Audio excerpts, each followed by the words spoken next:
And Pam has requested that we add an action item under, so we move it to item J to talk about the O'Connor Fund and soliciting for the O'Connor Fund. So I would like to create item J under action items. So we need to approve the agenda as amended. May I get a motion to approve as amended? I motion to approve the amended agenda. Second. A second. All in favor? Aye. Aye. Aye. All right, I think that's everybody. All right, introduction of guests. We have Pam and Kyle with us. Pam, do you want to start it off? Pam O'Connor, former commissioner and volunteer. And Kyle, welcome.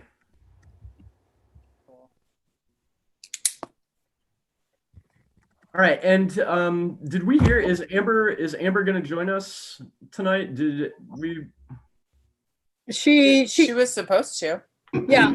Dr. Johnson said she could not be here. She had another commitment. Right. But I didn't hear back from Amber, so I had assumed she would be here. She did get the invitations. I double checked that with the staff that handles that, and she did get the invitation. So yeah, I never received a confirmation from her when I reached out. I was curious if you did. All right, well, we'll just kind of roll with it and see what happens. But yeah, I did receive the email from Dr. Johnson, and she's going to try to join us in November.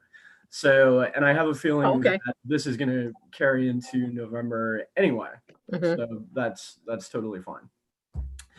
Okay, any citizen comments on non-agenda items and correspondence? We have no citizen comments at this time. Pam, did I see your hand? All right, Pam. You have a couple, Josh. And if Amber joins us in the meantime, I'm happy to waylay whatever's left over to the end of the meeting. As I think all of you know now, I've been involved in the planning for a new form-based code in downtown Kalamazoo. And I am particularly unsettled by more recent development, which is an unlimited height restriction part of the code that now definitely includes the Bronson Park District. And I have had several conversations via email with the city planner, Christina Anderson, as well as the members of the working group, of which I was one, about my concerns about the Bronson Park District. And she has responded positively in a way that allows for some continuing conversations. However, the form-based code is racing through city approvals at light speed.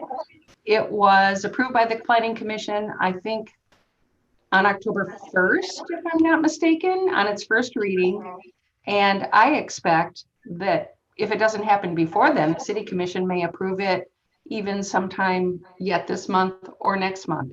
I don't know if it's on the agenda anywhere, and I don't know what's anticipated at this point. But we have some experience with having attempted to create a local historic district in that area from about a year ago. And I think that we might be able to agree on the fact that it was created and taken forward in response to what we thought was some development there, or maybe undevelopment is the better word, there that was about to happen or was planned to happen. Some of that has already happened with the demolition of the former Christian Science Church.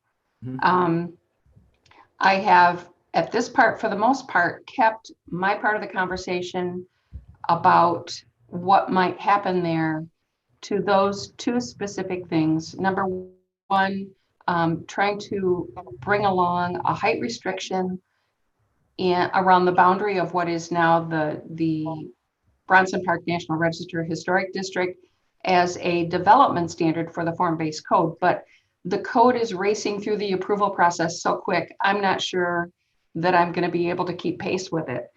So I am now looking forward to preparing a communication with the city planner about what the options are, and perhaps exploring why the park district is important and what the experience is there, and how truly it is a fundamental part of the downtown experience and what makes downtown Kalamazoo unique from almost all other cities its size in at least the state of Michigan.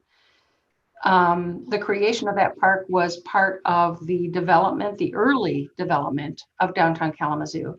And what we have right now is the combination of that early development effort as well as the Crane Plan in the early 1900s, which created what is basically, for all intents and purposes, a civic center to allow high-rise development in that district would do a lot of things to the experience and to the feel of the park itself, but to the district aside.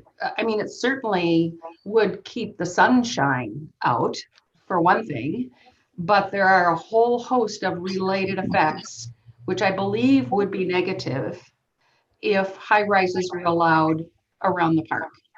So I'm going to continue to pursue that. I'm going to continue to keep you all informed, and I would welcome any of you to join me in the effort wherever it may take us. I think it's a very, very important and worthy topic for our attention. A couple of other things very quickly. In terms of our open discussion about creating a more complete view, a fuller history of the city of Kalamazoo, I think it's important for us to include tribal representatives in that effort as well. Although they have not been specifically mentioned, I think that's probably in everyone's mind, and I think that's important. Also, as a result of the recent Michigan Historic Preservation Network virtual conference, we produced and created a 80-minute video, which is half and half tour of 3 successful adaptive reuse projects and a Q&A with the production team that we would like to share with the community.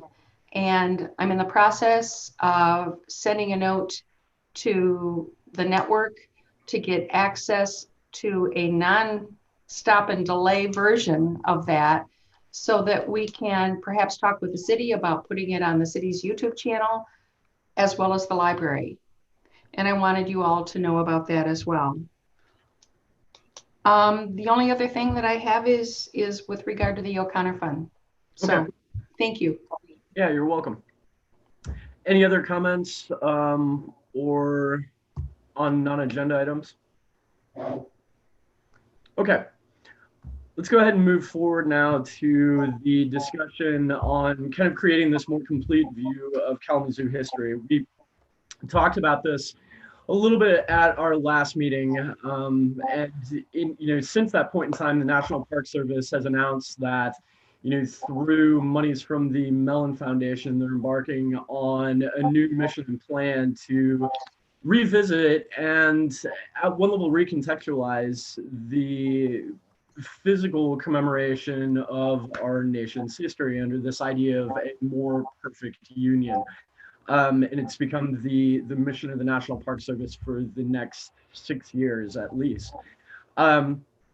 And kind of revolving around that, I've had some conversations with Sharon and with Pam about the idea of Kalamazoo presenting a more inclusive history of the city's local history as well. And everybody should have received the email that I sent with kind of the draft statement. in no way is this, carved in stone or definitive or anything, but I wanted to get something down on paper that we can begin to build off of and build some of these discussions. And joining us is Andrew Whitfield, who is the program coordinator with Share. So I guess I would like to open up this discussion, about how we best begin to move forward from here. In talking about creating this document with Pam as well, Pam made a comment that I didn't really include right now in the document, but Pam's comment is very important. We need to kind of align this program with the city's mission of how the city is dealing with issues of racism and becoming a more inclusive community and representing a more inclusive story about the city as well. I really think those ideas will get incorporated into this, but until we get kind of a link with the city, I didn't necessarily want to put that down on paper yet, if that makes sense. But so I guess I'd like to open up some discussion of, what do you all think is the best way to proceed? And in my mind, I think one of the most important things that we need to do right off the bat is to identify the stakeholders and who it is throughout the community that we would be working with. Like Pam said, tribal representatives are going to be super important as well. So I think I would like to open up the conversation of, let's get some thoughts and where do people think we should begin to move forward.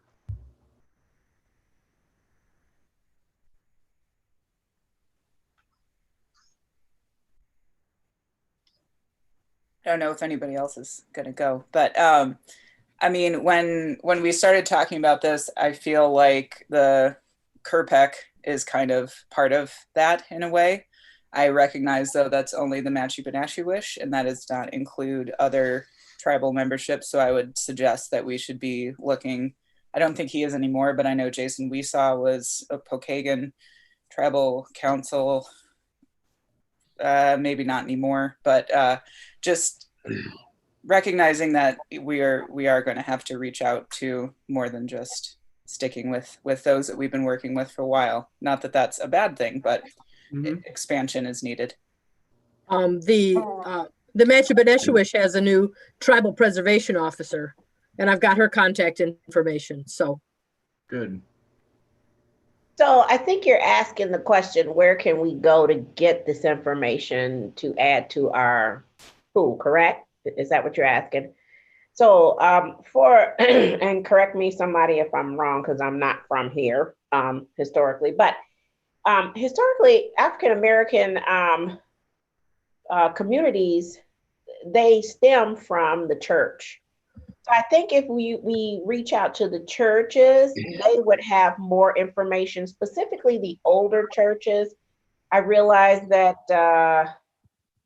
Second Baptist right now is having a little issue, but they should have in some kind of archive or something of, how, when, and where the church was originally meeting and things like that. So I think for the African American community, the church is where you would start. And if we could reach out to those churches, they should have that document. Interestingly, I think I heard that there were some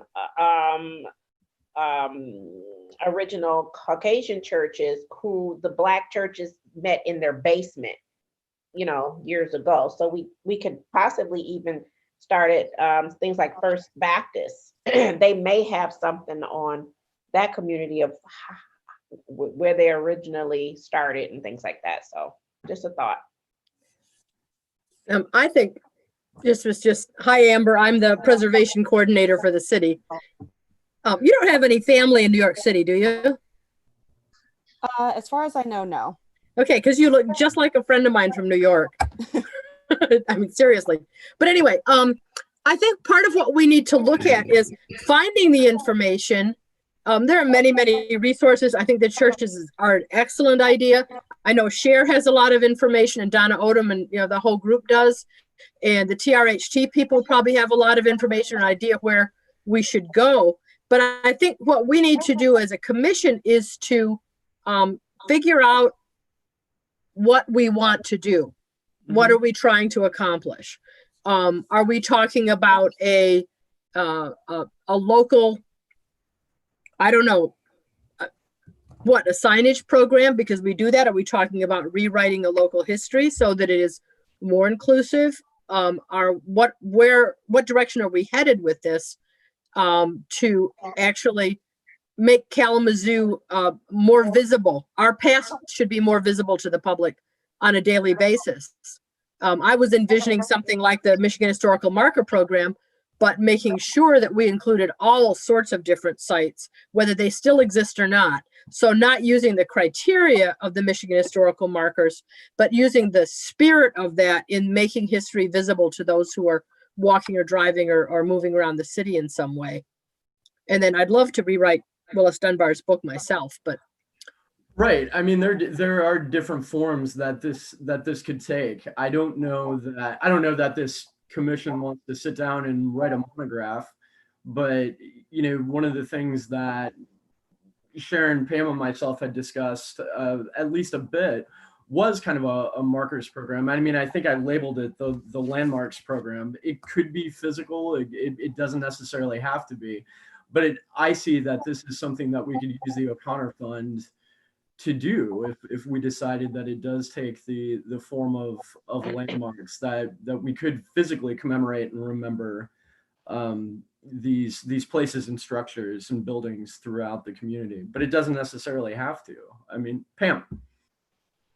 I would, before we make decisions about what we'd like to produce, I'd like to try to establish some relationships with folks like Amber at Cher and the tribal representatives and whoever else wants to be a part of the conversation, and ask them to help lead us through a thought process about what they feel is important, and then how, given the tools that we have, we can all get together and take it forward.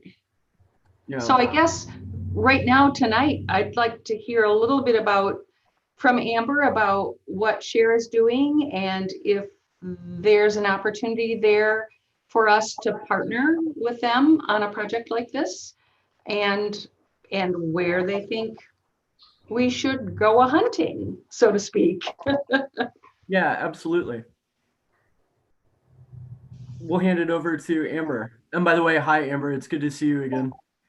It's good to see you again, too. I haven't seen you in so long. Actually, I know quite a bit of you.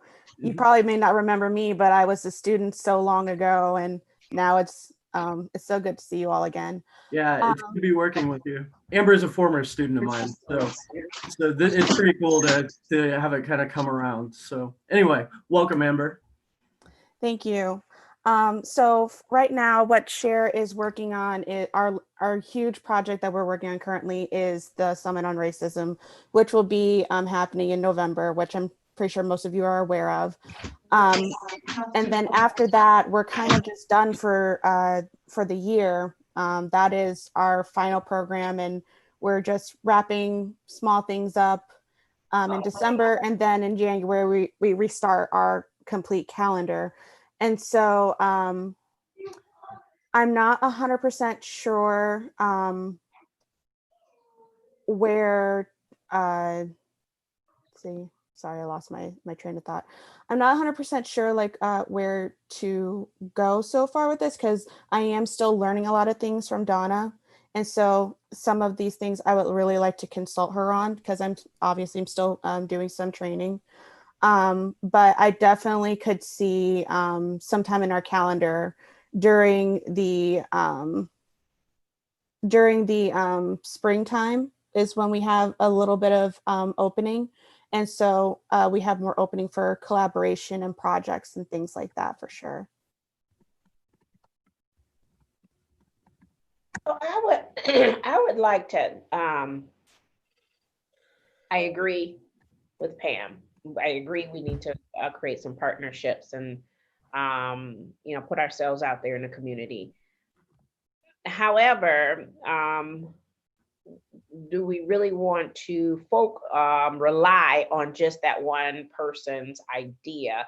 I think it would be even better if we could have some kind of survey or something that goes out to the community and ask them what makes them proud. We could have like a campaign. What about Kalamazoo makes you proud? Or what do you know about the history of Kalamazoo? Or what do you want to know more about Kalamazoo? Or something like that. We can create some kind of campaign and get the community to tell us where we need to go, what we need to look for. I think that Amber's program is, or programs like Amber's, is awesome to help us get the word out and also give us guidance on how we can solicit the community to get their feedback. But I think ultimately we need to leave that to the community to tell us what we need to do to get them the information that they need. I mean, you know me, Pam, I have a whole lot of ideas running through my head. I'm thinking, what that thing, what you do the phone with your phone and you scan it and it gives you the whole information. You can put those little things around the whole city. I got all kind of, new age things, but we want to make sure that we're doing justice to the community and knowing that, oh, this is something they would really be interested in and be proud of. So for visitors to come and learn about. And for the community. I mean, the people, I can't tell you how many people I've met in Kalamazoo that, just for one example of a little piece of our history that folks don't know about, is the colored school. And they have, what was that? What did we have that? And so I just think there's a lot of people that would like to know it. And I'm wondering, Amber, would there be any chance during the Summit on Racism, could we ask people to join us in telling us what sorts of things they might like to see and learn from a project that we do? Just like, I'm thinking just a piece of paper we could hand out that would ask them to send comments and ideas to an email address or something. I definitely could create something like that, and we could hand it out, I think, with the post-evaluation survey for the summit, for sure. Yeah, I think we could definitely do that. Yeah. So that would give us like the start. And part of the question could even be, what other organizations like Lene talking about the churches, should we consult, should we talk to that, or could we talk to that might be able to give us more information and be part of this project? I think too, with the planning that the neighborhoods already did, the neighborhoods have said what they find valuable about their neighborhood. And I think that's just a cache of information waiting to be, read and followed up on. And I know, Amber, I don't know how much you've been in the TRHT meetings. Donna mentioned that you might have been the one maybe going to those, or maybe she was intending you on going to those. But that has a lot to do with that redirection of narrative, of historical narrative of Kalamazoo and inclusion of others. So I think we know some of the people. It's just kind of getting all the people and the voices in the same room or heard. Yeah, definitely. And I really do think it's very important that instead of just us as these organizations trying to decide what do we feel is important in the community, getting involved, and then we just doing what the community says. That's very important. If I can comment a little bit further, one of the things that I think is important in terms of the Preservation Commission's mission, if you will, not specifically in this regard, but in all of its regards, is education. And I think it focuses a great deal on place. And so if we can connect history to place, that might be one of the guiding principles that we are going to use, that we hope to use, unless people tell us otherwise. Right. But I want to make sure that the Preservation Commission is staying within the direction that it receives from the city ordinance that created it. And I can't quote it verbatim, but I think place has a lot to do with it. Obviously, a great deal of it has to do with buildings and structures and things like that. But we all know, and I think we've all acknowledged at this point, that not all of those important places are still with us. So if we can get close to that, and try to link the two, that's probably pretty important for us to try to do. Which is why I said we could do that phone thing since the Yes, we buildings are could. not there anymore. Oh, absolutely. I mean, this is, I envision that this is going to end up taking multiple forms. You know, you'll have some plaques, you'll have some digital stuff, you'll have, I mean, a whole gamut of different memory sparks or forms of commemoration and remembrance. And I think that's cool. You know, it could, and I mean, you know, places are gone. Do we have the ability to recreate three-dimensional renderings and virtual reality? I mean, it could take a whole variety of different forms.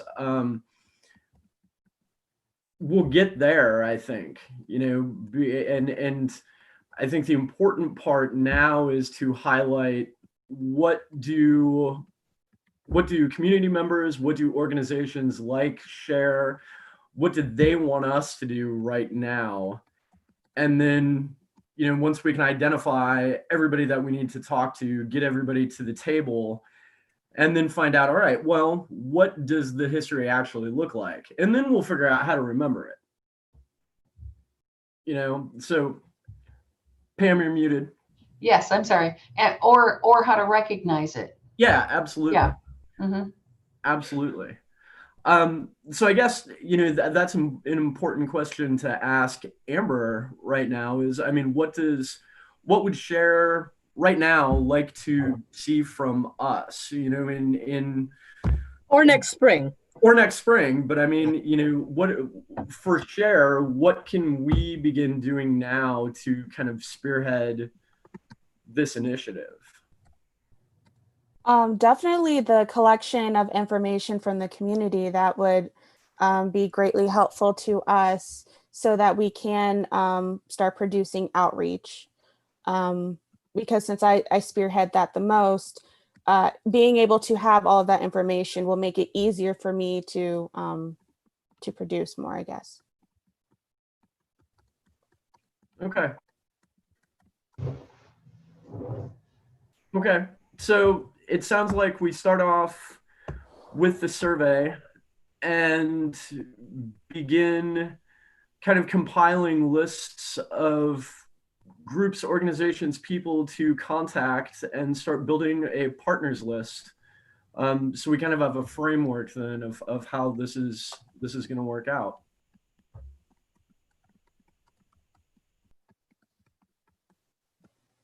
Pam.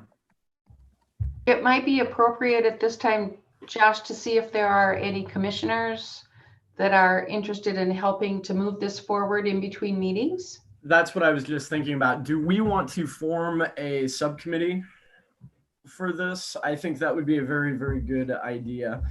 I'm happy to work with this. Is anybody else interested in? I'm interested. Tim? Yep. Kim? I Frank? am. Okay. Pam? Okay. Absolutely. I am too, but others can take the lead. I have a list of people that I can give you that I have worked with that I know. Then actually, let me make notes real quick.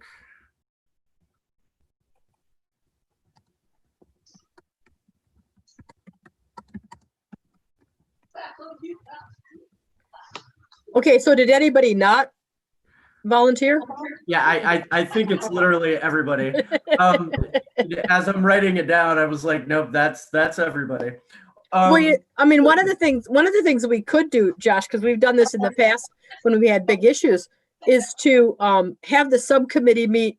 You can meet independently or whatever you want, but possibly have them meet just for this topic, say for a half an hour before our regular meeting, Yeah, or we can do something that. like that, or more, you know. We can absolutely do that. In the next day or two, you know, let me get all this information kind of typed up and organized, and then She got locked in there from the I will send everybody an email, and Amber, I'll include you in the email as well. And we can start drafting up kind of a questionnaire survey that we'll get to Amber, and then kind of divvy out some work. I don't want to call it work, right? But divvy out some tasks to everybody and get moving on this. And I think this is a good idea. I think this is a good place to start with this project. And Who I think is the super important? I'm sorry. who is the Western Michigan professor that wrote a book a few years ago, A Shared Kinship? I'm not sure I got the title Oh, yeah. correct. Is she still in the area? I think. Shared Kinship. Is that the name of it? It's about Covert, Michigan, Southwest Michigan, and early, late 19th century settlements made by Blacks in the area. And I'm basically not how sure. yeah, I've got it in the back room there. But I wonder if she would be a source. She's pretty. I'm not sure who that would be. Is anybody familiar with that book? Or Pam? Is it? Oh, Pam's raising I her hand. just pulled it up. It's called A Stronger Kinship, that's it. One Town's Extraordinary Story of Hope and Faith. Annalisa Cox is the author. Yes, and I think she taught at Western several years ago. I don't know if she still is or not. Yeah. She's not in the history department, but that doesn't Okay. mean, Not now. yeah. It's about Covert, but it would be general history that would add some background. I have Yeah, a question, if I may, for Amber. I've looked at Cher's website a couple of times, and I see a couple of really wonderful regional histories of families in Southwest Michigan. I don't see anything at this point that is specific to Kalamazoo. Do you know if any sort of work like that is going on with anyone who is a member of Cher or a board member of Cher or anywhere? Is anybody just out there doing research on Black history in Kalamazoo? I can't think of anyone off the top of my head, but I could very easily find out. We have a lot of people in Kalamazoo that are, I know, working within the history sector. I'm not sure if their current project is history, because a lot of times it's history and social justice, and a lot of people are currently working on the social justice part. But I could definitely find out. Thank you. I know that the descendant of Enoch Harris that I'm in contact with, and her name escapes me right this minute, she's still working on family histories and Black history in the area. There's a history of the Stafford family, which was from Kalamazoo. I kind of know about George because he was the first person to die of the Spanish flu in Kalamazoo. And I found out more about him. I think there's an awful lot of history, very possibly like that wonderful history of Covert, that probably is a parallel to what happened in Kalamazoo, where there were Blacks and African Americans and Indians involved in things that were going on, but their names never made it into the history books. And that's the sort of thing that I would really like to bring out. And, you know, how much their work and their support and their research or whatever they were doing, you know, contributed to what Kalamazoo has become. So, you know, there's a lot there. I feel like I've not discovered, but like I have a whole new door to like a room that's been closed for a long time in the library. And now I can just go in and start finding out more. I see that Cher actually has a history on the Stafford family. I haven't looked at it specifically. It looks relatively brief, but I bet there's a lot behind it. Oh yeah. There was Yeah. there's an article in Michigan History about 3 years ago too about them, and they were up in Mattawan for their farming, but several of the family members were here in Kalamazoo too. And Pam, Michelle Johnson, she focuses on Michigan, but she is constantly working on Kalamazoo-based projects. So, yeah. And let's not forget, excuse me, the Hispanic population as well. Oh, absolutely. They've been here silently, unfortunately, here for a long time. But so we would need to find out what community organizations we can get a hold of them. For the Black population, you could also start with the NAACP. They should have some kind of information on file about the history. And let me say, I am interested in helping, although I cannot spearhead this one due to my schooling. But if you need anything from me to help, I will be glad to help. For Latino community, El Concilio, I know the director there, Adrian. So. Well, there was also not a very large community, but there was a small community of Japanese in Kalamazoo, including some internees that spent World War II working at the Peter Pan Bakery and living in Kalamazoo because they were allowed to leave the camps. So, I mean, we've got some very small groups as well that, you know, a little bit more diversity going on there. Absolutely. Any other questions or comments? Pam? I'd just like to make sure that Regina is making some good notes of all of this. Thank you. Anyone else? Okay. Well, I want to thank you, Amber, for joining us. You're welcome to hang out for the rest of the meeting if you want to. You've been through these before, though, so you know what you're in for if you do hang out. So you don't have to by any means. But I'll include you on that email as well. But thanks for speaking and meeting with us today. Thank you for having me. I'll definitely stick around just because I'd love to know any more information. But yeah, thank you so much, everyone, for having me here today. I really appreciate it. And it was wonderful to see a lot of you again as well. Yeah, it's good to see you too, Amber. All right, let's move on to the financial report. It kind of is what it is. And when we get to... Yeah, I'm still waiting to have a meeting with Marcy. It's going to be time to email everybody once again and say, hey, we still need to do this. So that's kind of where it's at. Any questions or comments on the financial? Yeah, Pam. I haven't seen a transfer into the O'Connor Fund yet. Can Sharon tell us what the status is on that? I have been in contact with Marcy about that. And now that was just before I left for my trip, and then we touched base again afterwards. And she told me that financially, in terms of record keeping, and I do not have the email in front of me, it would be easier to transfer everything over $3,000 from our last annual statement amount as of January 1st, which will still be over $20,000. And then that, you know, so she's good. She's working on that. But I mean, I hate to keep bringing up our office condition as an issue, but literally they are moving our computers again out of the office today. So we don't have access because of this stupid flood, and they're replacing all the carpet I haven't been in contact with her except for just a brief moment when I first got back from my trip. And then just before I left. So my understanding is that it's in her process, but this is also budget hell time. So.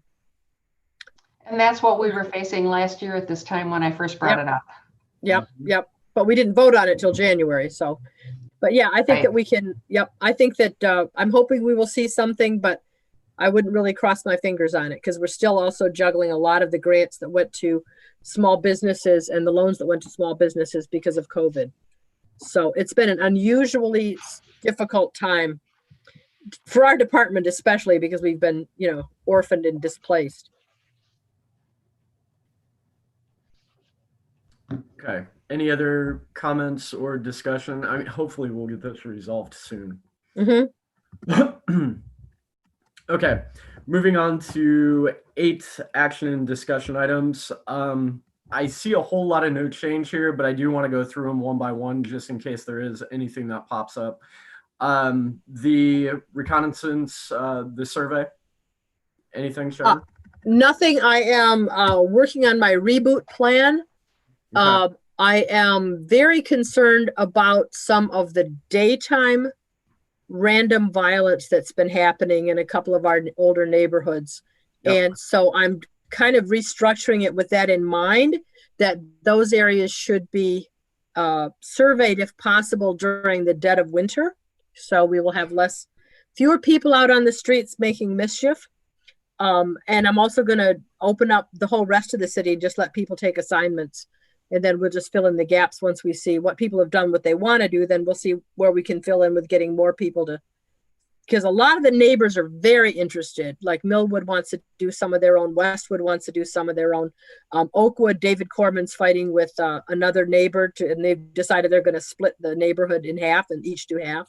So we're working on that kind of thing to get people assigned. But I'm just coming out from under the trip and everything else that's happened this summer, and hoping to get it rebooted up and people back out in the field sometime in November. Okay. But it's going to be all virtual. We can talk and we can have a meeting in the next week or two and we can talk about some of this too. Sure. Okay. And I did send stuff to David. I don't know whether he's made any announcements or not, but. Awesome. Great. All right. The public education program, Regina. Anything? No, we still haven't. I haven't heard anything from David about planning another meeting. I've been working on trying to wrap up the shift of content from Next Exit History to KPL, and the one hanger on is still the videos.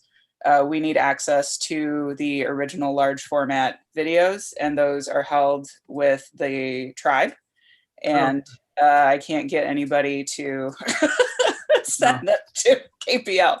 So I am working on it, but I've all the information is it just needs the videos basically, and then approval by the tribal council for posting. So. And I actually haven't looked in a bit, but there's no way to go into Next Exit and pull them down internally. I tried, and what I get is not good enough quality to then re-upload. They get too mangled, and Keith just needs the bigger ones so that it looks good. Okay. So. Would it be diplomatically inappropriate for us to just contact Dominic Gladstone and ask him for the masters, or he doesn't have them? He doesn't have them. I already did that. He handed the whole project over to the tribe. So I've reached out to Phyllis, and Phyllis hasn't gotten back to me, which is fine. But maybe actually, Sharon, if you could give me the tribal preservation officers. Maybe I'll try that route. I was going with tribal council, but maybe I just need to go back one and see. So that's my next. I will get it done. I just need people to send things. No worries. Okay. OHOW. Pam. A couple of things beyond the report, or to reiterate from the report. A correction under activity. The how to install spring bronze weather stripping went live not on September 24th, but on October 1st. Okay. And is also now uploaded at KPL TV. Cool. And then we have a couple of things on the to-do. We are now scheduled to try to tape the third of Lynn Houghton's presentations on what style architectural style houses are in Kalamazoo for next week. We have both a real date and a rain date, so keep your fingers crossed. Sharon, we need to follow up with the city attorney and get him to return our partnership agreement. Yes, I know. I got a note from Public Media Network again last week saying, we understand, but we're more than halfway through taping your episodes now. And it's not that we don't trust you, but we like to have it back. And also, I have not seen a grant request through the O'Connor Fund portal for the OHO support, $2,200 that the commission approved. So that's back to Marcy too. Or me. No, I think Sharon does that actually. Okay. And Okay, Leslie, we could simplify this by just only asking for the 20,000 minus the $2,200 to go to the O'Connor Fund. So we're just leaving it in our account rather than going back and forth. well, I suggested that to both of you last month, but I didn't hear a response. Yep. So I was working under the assumption that that wasn't possible. It sounds to me like if Marcy's only planning to transfer whatever it was in the account in January, the money's going to be there anyway, but it needs to be clarified. Right. And the committee is going to meet again. On the 19th. Yes, at 4:15. That's a Monday afternoon. That's all. Thank you. Excellent. Thank you, Pam. Sharon, the trades program, I don't have anything to add to that right now. No, nothing at all. That's really pretty much on hold right now through the first of the year. Okay. So, but I'm hoping we'll get back to actually be able to offer it again at the first of the year. Since Pam meant, no, I'm going to bring it. No, I'll bring it up at operations. So keep going. Keep going. Okay. So the cemetery project, we know we're holding off until spring. Mm-hmm. Regina, Preservation Month. Nothing. Nothing. Nope. All right. Designations and Not sites. right now. I know there is no change with that. No, there is actually. Oh, Pam. The Planning Commission met 2 weeks ago and did not have any comment except that's great. So that was one of the two steps that comes in between submitting the nomination for First Baptist Church. Oh, okay. Sorry. Got I'm it. sorry. Got it. I was trying to figure out. Yeah. Okay, cool. I'm with you now. And I don't know, I haven't heard from Sharon if there are any comments back from the SHPO yet. I sent them all the same time I sent it to the Planning Commission, and I have not heard anything back from SHPO yet, but I know they got it because we had a back and forth about whether I also needed to send it separately to the Michigan Historical Commission or whether they would forward. And they said they would forward. So I know they got it. What they're doing with it, I have no idea. Well, the review board doesn't meet till January, so we will not get their comments till January. Yeah. But the process does not have to be held up on this end for that review. Correct. It's just comments. Right. So what's the next step then? I would be uncomfortable going forward with only Planning Commission comments. I would like to at least hear from SHPO, and I can rattle their cage a little bit, and and maybe from the Historical Commission, and then we could just get our review board comments after they meet. But we would have had to have it into them by early August to hit their deadline for the September meeting. So, but anyway, so I will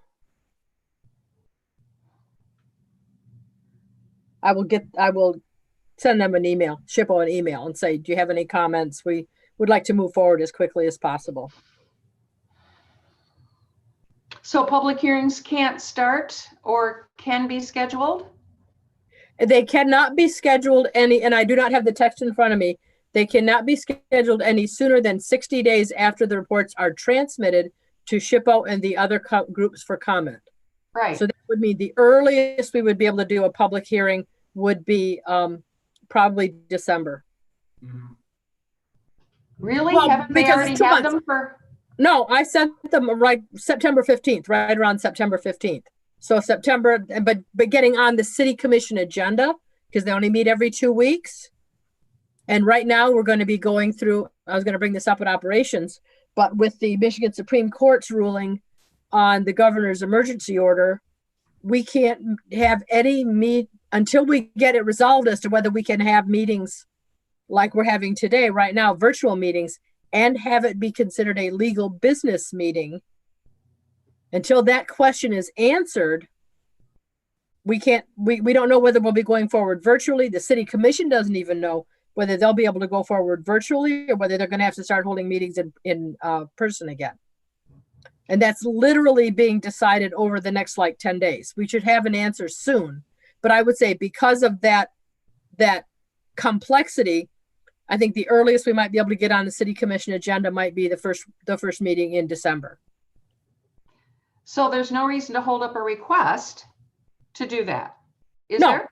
No, we could send it in and ask for it. Plus the fact that it's not like it's going to be a massive public hearing with 300 people there. I mean, this is something the church asked us to do. So it's probably going to be more a formality than anything else. So. Right. Okay. So I guess my request would be that we do request that it go on the city commission agenda for one of two. Are there 2 hearings required, I think? Is that right? The first is, well, we also will need to get the attorney's office to write the ordinance amendment because it's a new property being added. So that's a small ordinance amendment. And so that's what happens at the first meeting that we have with the city commission. Is it's literally called a first reading of the ordinance amendment that is like that has been requested that this property be added to the local historic district commission as the First Baptist single resource local historic district. And then that's the first reading. And then the second meeting, which would be 2 weeks later, I hope, would just be the formality of the city commission asking for comments and then approving it. So depending on what else comes up with the city commission, we may or may not be able to get it complete before the end of the year. I would just like to say that we should try to move forward with all due intention on this. It's taken a long time to get to this point, and the commission has gone without a third of its meetings this year as a result of the pandemic. That leaves a lot of stuff hanging in your court. I know that, Sharon, but I don't want to lose the opportunity to make this happen, because if in fact First Baptist Church's nomination is successful, that may open the door to others in that district. Yeah. And I'm here to tell you right now that if any of the other property owners want their designations written, I'm here to do it. So let's try to get it done as quickly as possible. Yeah.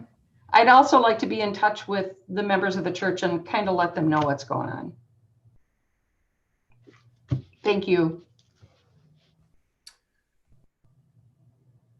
So no report on sustainability, and then operations. I kind of feel like a broken record. I'm still waiting to wrap up my quarterly meetings, hopefully this month. We'll see. But I know, Sharon, you said that you had something that you wanted to add to operations as well. Well, it's the thing about whether or not we can continue to meet virtually or whether we're going to have to meet in person. And that's a decision. Now, the commissions like the Historic District Commission, the Planning Commission, the Zoning Board of Appeals, all those may be required to meet in person depending on what the determination is. Right. Because of the fact that they have to have public access and everything else. We have a meeting room, once our new carpet's in, over in our department that would be big enough easily for us to hold meetings and have 6-foot distances. So, if we could do that, I would be absolutely thrilled to meet in person. I much prefer the dynamics of I prefer it, but that's me. Right. I also know that there are a lot of people who are uncomfortable with that, so I'm not going to strong arm that either. Well, we've got that huge conference table, and 6-foot distances are not hard there. It's just absolutely massive. The room is huge. It's not an awful lot smaller than commission chambers. So it's good sized. So, but we don't know. I probably won't know for sure we should know for sure by the end of the month. It might be sooner than that. So, and I will keep you guys in the loop as soon as I know whether we're going to be meeting in person or virtually. I will keep you in the loop on that. We can probably continue to meet virtually because we are not making decisions that have the force of law behind them. So, but, you know, a lot of other groups are going to have to meet in person, and we'll find out later. We just don't know yet. Yeah. Okay. Okay. Item J, the O'Connor Fund solicitation. I'm going to hand it over to Pam. Thank you. I would appreciate it very much if someone would consider making a motion to approve an expenditure of up to $75 to have about 225 letters printed in color so that Sharon, who already has a lot on her plate, doesn't have to worry about doing that as well. We already own the paper. So it would be literally a matter of my dropping them off, getting them ready. Terry and I are going to take over all of the addressing and all of that this year because we can and we have plenty of time. Pam, I'll make the motion, but can you give You a little can't make the background and context? What's that? Every You year. can't make the motion. You can I second still the motion. You can't make it. I can't. I always do that. Every year, Terry and I write a letter to a group of friends and preservation supporters in and outside the city of Kalamazoo, actually, that will often, if we give them a reason, support making a gift to the O'Connor Fund for Historic Preservation in the city of Kalamazoo. And it was created by Terry and I 20 years ago in partnership with the city at the Community Foundation. And it is the source of support for the OHOW sessions, and I hope a lot more to come. I just got a notice last week of additional spending that will be available for 2021, and it increases the amount that we have to spend by about another 12 or 15, between 12 and 15%. So we have some significant money to help do some of the stuff that we're talking about. And so we sent the letter out at the beginning of November, and we encourage people to make their gifts by the end of the year. And you're all on the list, by the way. Look for the letter mid-November. And so that's what it is. It's all written. It's been edited. We have permission from the Community Foundation to use the new O'Connor Fund logo as of yesterday. So we're good. Okay. So would anyone like to make a motion? Because yes, I can. I'll make a motion. Who's that? Catherine. Okay. So this about money, you have to be very clear on what motion you're making. Okay, I make a motion to approve $75 expenditure to print O'Connor Fund letters in color. Is there that sure? Is there okay. a second? I second it. Any discussion?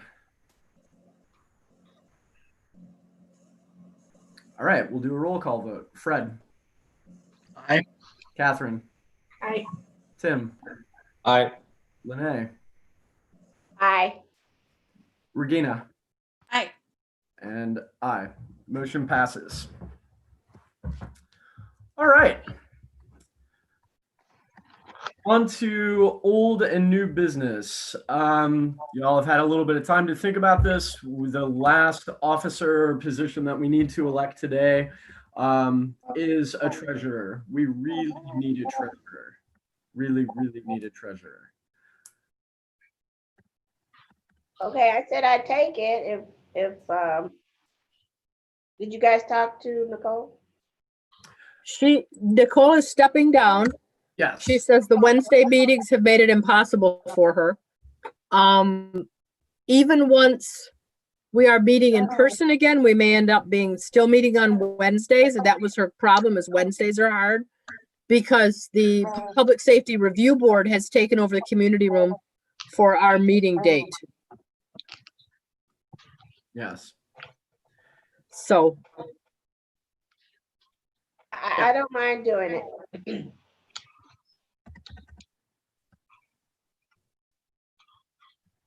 Anyone else?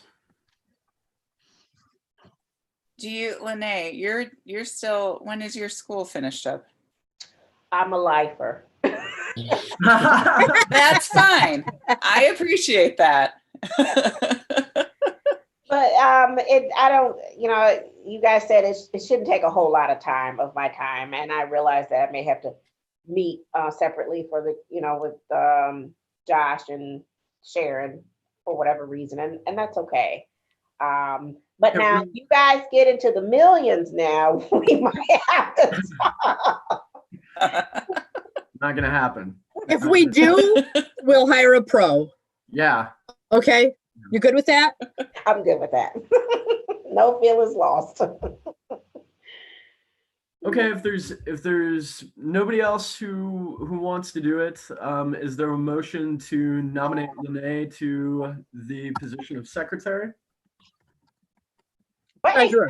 Treasurer. I mean treasurer, sorry. Sorry. That was my fault. Treasurer. We need a motion. I make a motion to have Lene be treasurer of the. Second. I'll second. All in favor? Aye. Aye. All right, motion passes. We have a treasurer. That's good. All right. So yeah, as Sharon just mentioned and I mentioned earlier, Nicole is stepping down. So we have a vacant seat, but at the same time, there is an application that has come in from Kyle Hibbard to sit on the commission. Has everybody had a chance to read over Kyle's application? Yes. All right. Welcome, Kyle. How are you? Fine. How's everybody else? Good. Any questions for Kyle? Well, why don't you tell us a little bit about yourself? I'm from Kalamazoo originally and went to school in Detroit for architecture. Can't hear me, Lene? No, we're having a hard time hearing you. Sorry, I'll try to speak up more. There we go. I'm from Kalamazoo and I was actually a neighbor of Sharon's growing up, surprisingly. I went to school in Detroit studying architecture, and I've been working in related fields for a while, including millwork. So we actually did the Park Trades stairway restoration, place I worked, and I've helped with a lot of those tours. I mean, you guys all read the application, obviously, but so just a general interest in studying the area and live in a historic district myself and just trying to get involved. Okay. Any questions for Kyle? Anyone?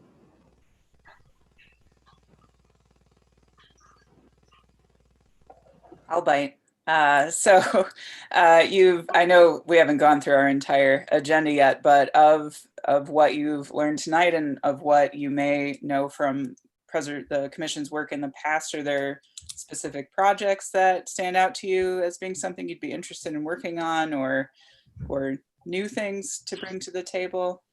Just curious. I mean, I'm not familiar with all of the work, but I have participated and even hosted one of the OHAO workshops at my home. So I know more about that than anything else, and could certainly take an interest in helping with some of those programs. I'm new to the whole mission and board setup, so it'll be a learning process, but I'm looking forward to it. And what were your thoughts of the OHAO videos you said you saw? I've participated in workshops. I haven't actually watched any videos. Oh. Yeah, he was. We commandeered his house for an old house network masonry workshop, and it was our best masonry workshop that we ever did in the rain. I was going to ask about that because I was going to say I don't think it was OHAO. I think it was something else. It was the old house network. Yep. Yeah. Oh, sorry. That's okay.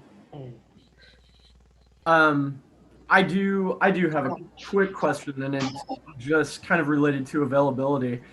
Right now, our meetings are on Wednesdays. Prior to COVID, they were on Tuesdays, and I see that prior to COVID, you had a Tuesday weekly commitment. Is that a firm commitment? Because as Sharon said, we don't know if we're going to retain the Wednesday evening or if we're going to revert back to the Tuesday evening. If we revert back to the Tuesday evening, would you still be able to sit? Yeah, this would take priority. All right, cool. Any other questions or comments? Kyle, do you have any questions for us? So many, but no, I guess not specifically right now.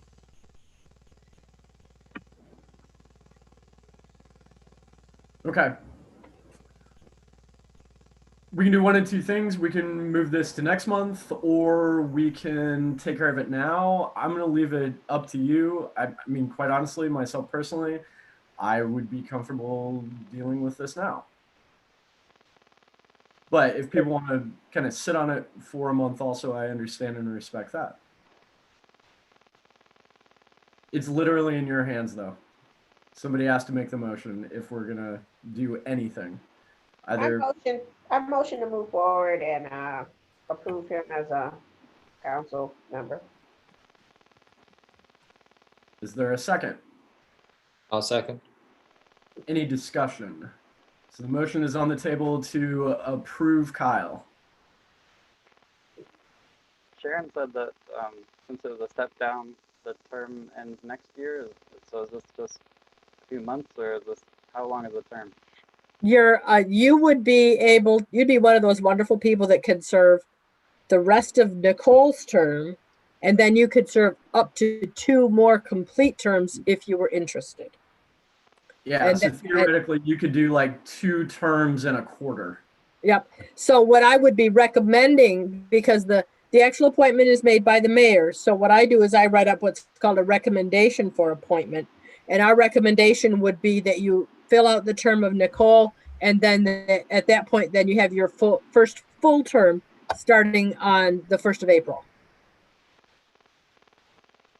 And that's 3 years. So. Is there any recommended materials or books I should read or anything? I've got a bunch for you. Yeah, we'll get together and just go over stuff. I actually have a packet for new commissioners that kind of has the basics that you need. And then, we'll just answer any questions that you want. I'm hoping that come January, we can do our annual training to kind of bring everybody up to speed again for all the new folks. And we just kind of, normally we do that in, like last year, the year before we did it in April. We didn't do it this April because we didn't have a meeting. So I'd like to kind of kick off the year with doing it in January. Yeah. So. Any other discussion on the motion that's on the table, though? All right, all in favor? Aye. Aye. Aye. All right, welcome, Kyle. Okay. That recommendation will go out to the clerk. May not act on it until after the election, but it'll at least go to the clerk. Right. Sometimes approval from the mayor happens super quickly. Sometimes it takes a bit, but yeah. But regardless, you're more than welcome to, even if you're not approved by the mayor by the next meeting, still log on. You'll get the invitation and you'll be a participant in the meetings. You'll get the packets. If we end up mailing packets, whatever happens, you'll be included from this point on. Yeah. All right. Section 106 review, item C in your packets. Sharon? That's okay. For those of you who do not know what 106 is, I'm sure Katie does and Pam does. But Section 106 reviews, Kalamazoo has a programmatic agreement with the State Preservation Office that we can review in-house any projects that could have an impact on a historic resource that are federally funded. So that's what this list is. Some of them look very trivial. We fund Senior Services gets money to go out and fix faucets and handrails and electrical switches for seniors. We're working with the lead paint remediation program, the grant that the city got from HUD. So we're working closely with KNHS about how they're spending their money on that. Very cooperative group. KNHS has been just absolutely amazing lately. Not that they weren't before, but it's just they're really, really doing a great job now. And so we have to review all those things. So what you see in your packet is the reviews that we have done in the third quarter, which is July, August, and September. And you will get another report at the end of the year. I report quarterly to the commission for that. According to our agreement, that's what we have to do. So that's what the report is. There's not a lot to it. I'm trying to see if while we were having our meeting, I lost contact with my computer and I may not have it anymore. There we go. See what's on there. If you have any questions about the ones that are on there, just, I'm sad to see, I know how much Kurt loved Terrace Court, but we're losing a house there that was severely damaged by a fire. Yeah. So there were only really three, most of it, we have the lead program. Yeah, the lead program is most of it. And any place that says no historic property are built, areas that were not identified as being a potential historic study area in our 2001 survey.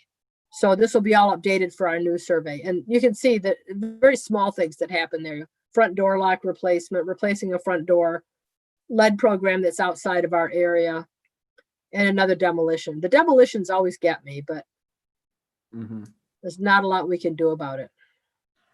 If they're not using federal money, we can't do anything. And there were some other demolitions, that things that will be coming down that are not using federal money that we just don't have any say about. Yeah. Any questions or comments about section 106? Okay.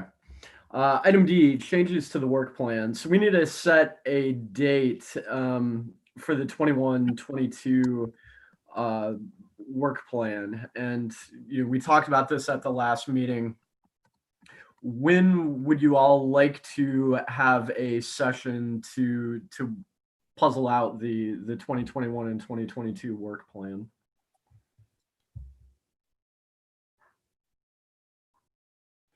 And, as we've done in the past, well, we've done it a couple different ways. We've had a separate meeting to work on the work plan, or we've arrived early for the meeting, and a couple times we've done a dinner together to go over the work plan. So we could do it before the meeting, we could have a separate meeting. It really doesn't matter, but typically it takes an hour and a half to go through.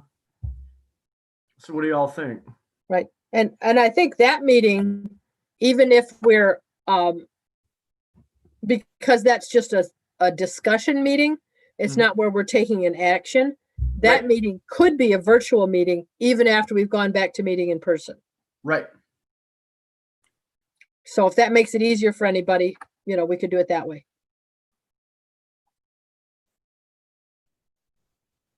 When does this meeting usually take place? We've done it in February most of the time. So, kind of getting ready for the year ahead during what's normally a fairly quiet time for us, January or February. And the advantage of doing it, if we do it virtually, is that even if there's a blizzard outside, we can do it. Right.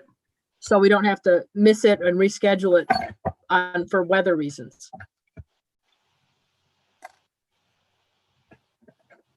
I feel like February is good.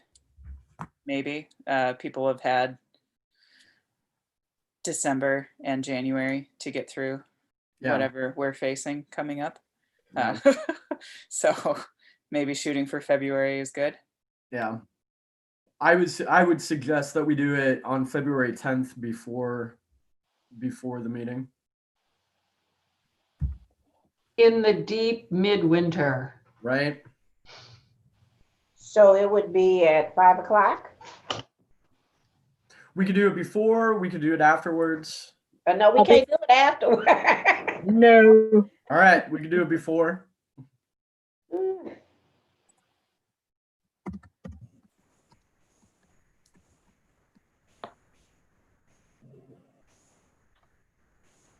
And if, so we get together at 5 o'clock. If we've got a real great discussion going, we just have a slightly later start of the official meeting. We can do that. I'm fine with that. Yeah. Can we bring our box dinners to our desk if we're still Zooming? Pam, you can do whatever you want. And if we are meeting in person, in the past, we have actually had dinner catered so that we can sit and eat while we talk. So that's a possibility as well.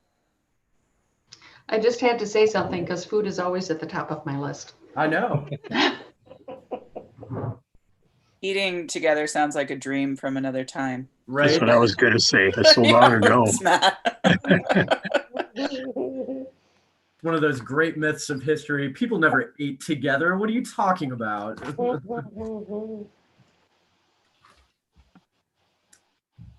Okay, so plan on February 10th?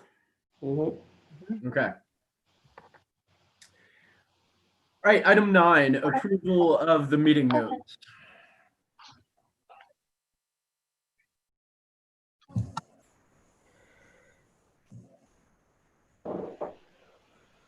I saw that Catherine's last name is missing from the approval of absences.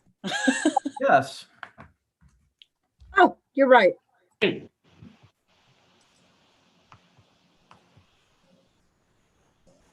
I saw that, but didn't think anything of it. So thanks for mentioning that.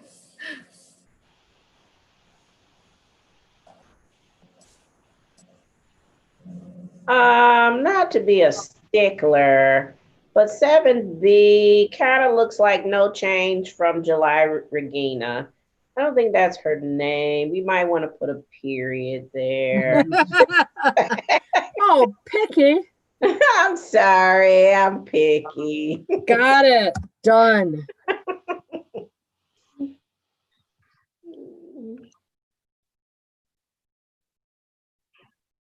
Yep.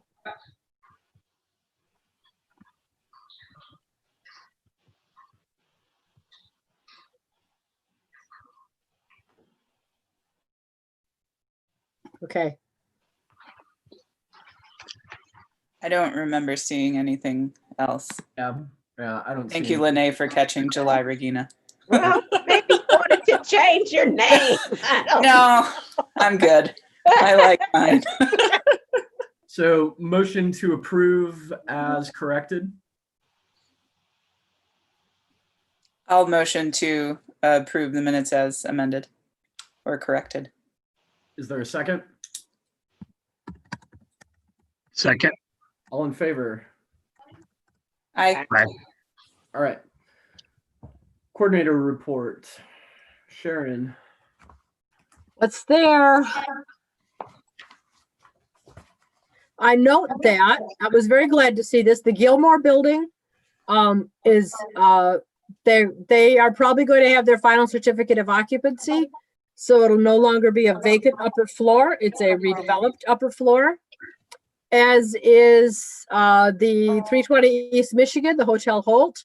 The work is done on that. The house is all rented out and or the apartments are rented out and it's a certified rental property. So those will be deleted from our list, which means that we're down to only 17 spaces in downtown that are vacant or unoccupied in part or in whole, which is not bad. Cool.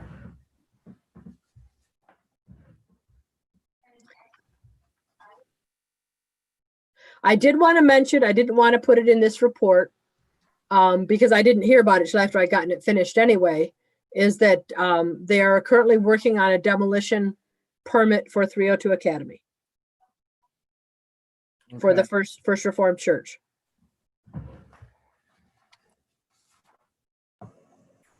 How long ago did they start? Some of it started about just before I left on my vacation because they have things like they have to cut off the water, they have to cut off the gas, they have to verify the electricity is off. They have to do asbestos abatement and investigations. That looks like it's almost done from what I can see on the permit page.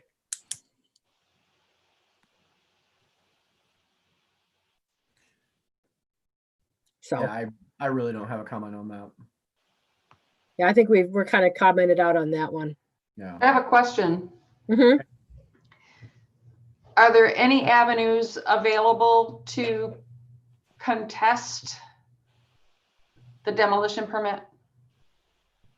Not that I am aware of. We have no tools in our toolbox for that. They, as long as they comply with all the requirements, and they have to, I don't know whether they've completed site plan review, because it is such a tight space, more so than the First Church of Christ Scientist was. They need to have a very complete and detailed plan about how the demolition will take place so that it will not damage the surrounding buildings. So that, I think, is what is still being worked on, because they need to get public right-of-way permits, which would allow them to put their dump trucks and everything else on the streets. And that can be a very tricky thing when you have an active courthouse next door. So I think there's a lot of logistical details that are being worked out right now. I have not been part of it, so I might be part of site plan review when it finally hits that. But I don't see any tools that we have that could actually stop it, as opposed to, maybe just rile people up. Sharon, what about delaying it? What would be the reason for that?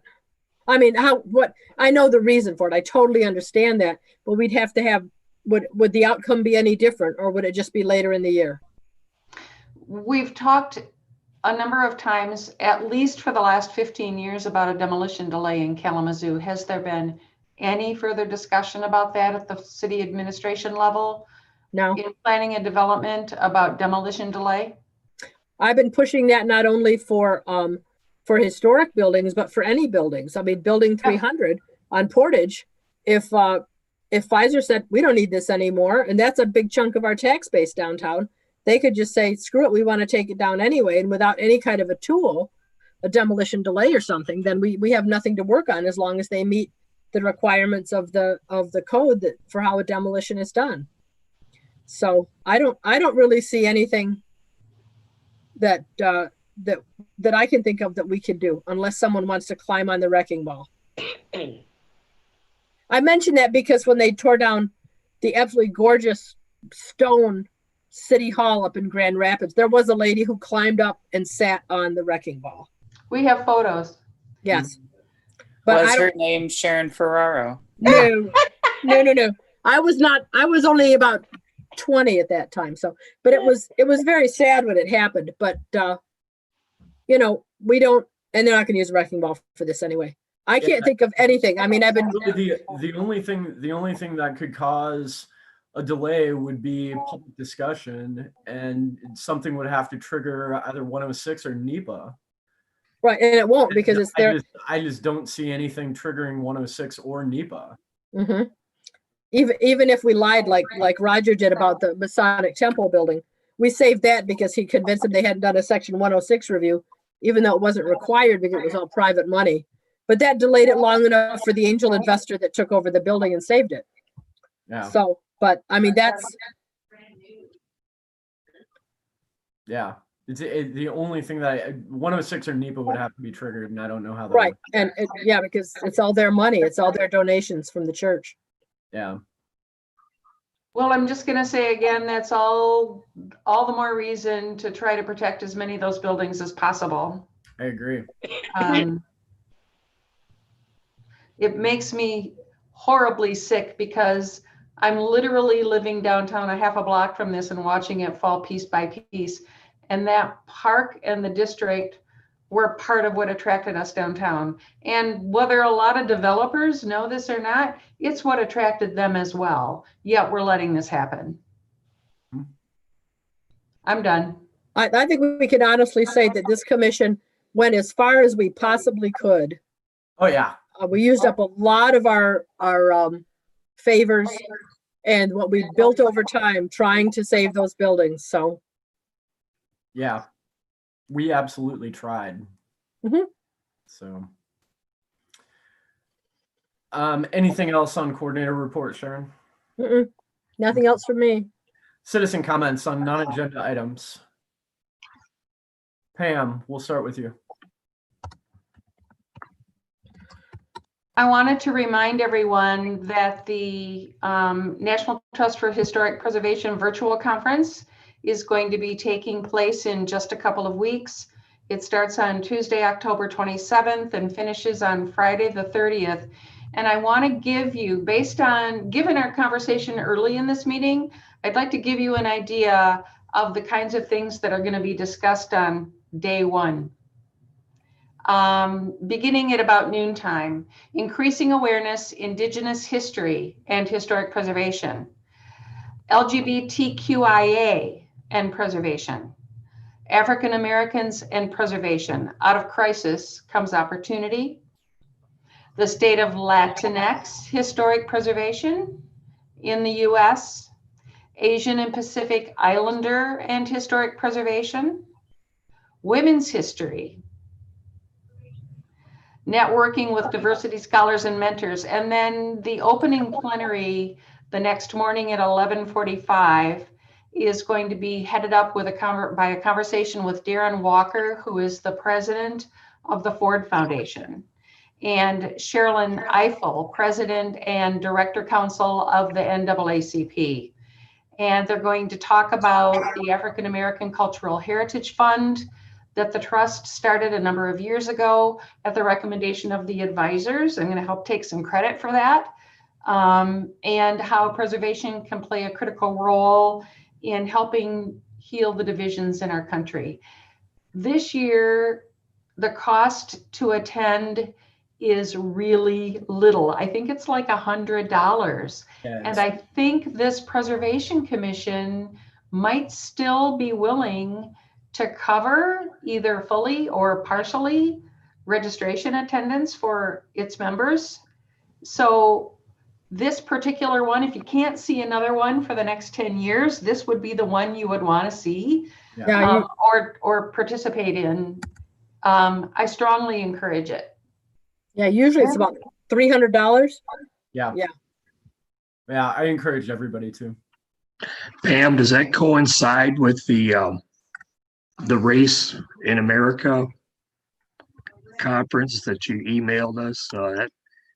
Thought I saw October 28th on that one. Pam, you're muted.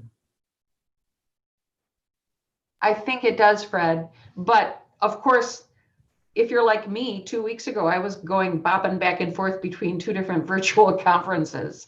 So there's a possibility.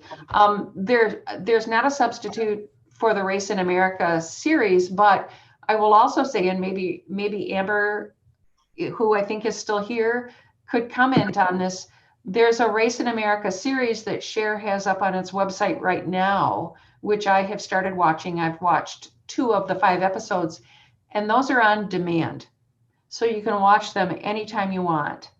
And I'll just leave it at that. But I strongly encourage your attendance at the National Trust Conference if you can make it.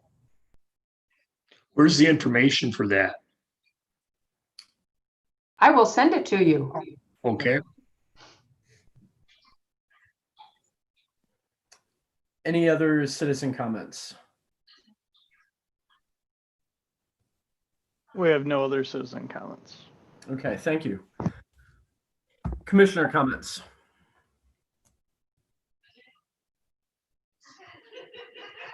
Amber, I don't remember if she said the dates or not, but Summit on Racism is November 5th and 6th, and it's virtual. So check that out. Any other commissioner comments? I had one more thought. Go ahead, Regina. It's back to the thing that's not on the agenda.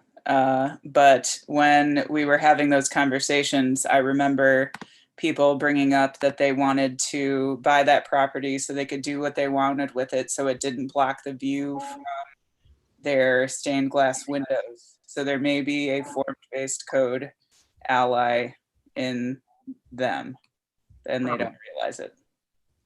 Oh, you mean, okay. Do you remember that conversation? Yeah, I absolutely do.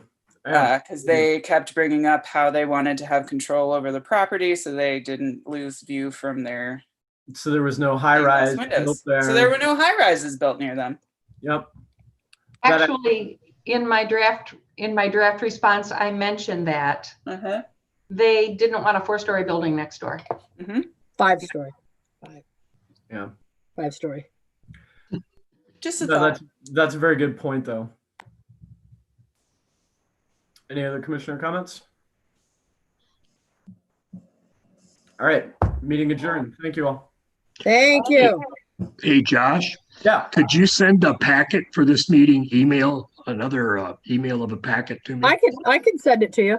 Okay, Sharon. And Yep. Josh, can you let me know if so I can meet with you about the treasurer and Yeah, absolutely. Right now, I think the easiest way to get started on this is once we have the budget meeting with Marcy. Mhm. We'll just include you on that because right now I don't have any information that I can really give to you. Okay. So I think the easiest way to do this is when the meeting with Marcy is scheduled to do the budget. Typically it's Sharon, Pam, myself, and then whoever the treasurer is. Mhm. So we'll do that and then start fresh that way. Okay. All right. All right. Thank you. Awesome. All right. Night, Thanks. everybody. Everybody take care now. Bye.